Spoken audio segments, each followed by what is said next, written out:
With AI coming in, the handoff done by product managers is not purely textual, but it's also not purely visual in form of prototypes. It's a hybrid. You need to spec out and write out all the edge cases, the user needs, problems, and so much more, along with a visual prototype which can help designers and engineers. And in just one infinite canvas, Figr helps by keeping the PRD, the flows, the prototypes, all of it connected. So let me show you.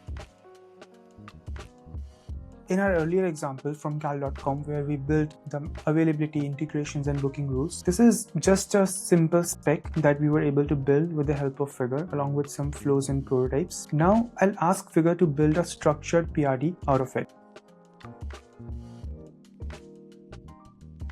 So now it has built out the complete PRD, and it can use the existing product context that we already added, like the design system, user flows, analytics, and the documentation, along with the product decision. So you can see the problem statement, goals, user jobs, the IA, and the functional requirement that we need, along with the edge cases and everything mapped out.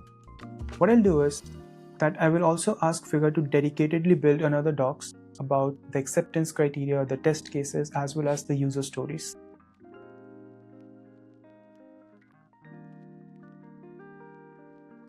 So now it has built dedicated documentation for the test cases,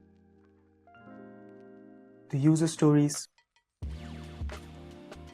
and the acceptance criteria for the prototype as well. Now this is where it gets really useful. See, the document that we've built is not just sitting in isolation somewhere. It becomes the base for the future UX work, and everything is interconnected on one canvas. So let's do one thing.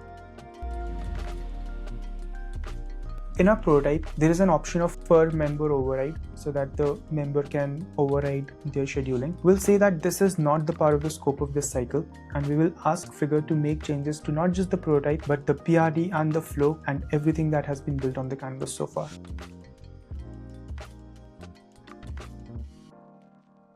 Now Figr will identify all the places where per member override appears across the documentation, the flows, as well as the prototypes. It will change everywhere all at once. It has now made the changes to this movement diagram where the per member override is no longer there. Along with that, it made changes to all the different documentation that we built out, and it also made changes to the prototype. So you will see that earlier in the version we had per member override, but in the new version we don't have this. And similarly, all the traces of that particular part is removed from all the documents as well. So it's not just that AI writes a PRD, but the idea is that your handoff to your designers, to your engineers should all be synced at one place. All the artifacts needed for a handoff are connected together at one place, and that's the real value for PMs. Thank you, and I'll see you in the next one.